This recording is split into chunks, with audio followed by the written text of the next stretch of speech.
زموږ د والد صاحب مرحوم برخورد په مجموع کې د هر چا سره ډېر نرم و. نو د خپلو اولادو سره یې هم برخورد همداسې نرم و. خصوصاً زما سره بیا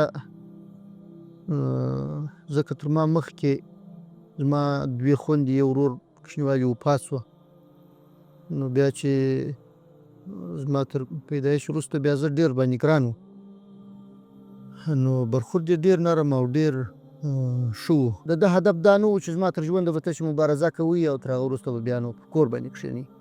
هدف یې دا و چې افغانستان ته باید سوکالي راشي او افغانان باید د دغسې مشکلاتو څخه وژغورل شي او دلته یو شرعي اسلامي خپلواک نظام حاکم شي.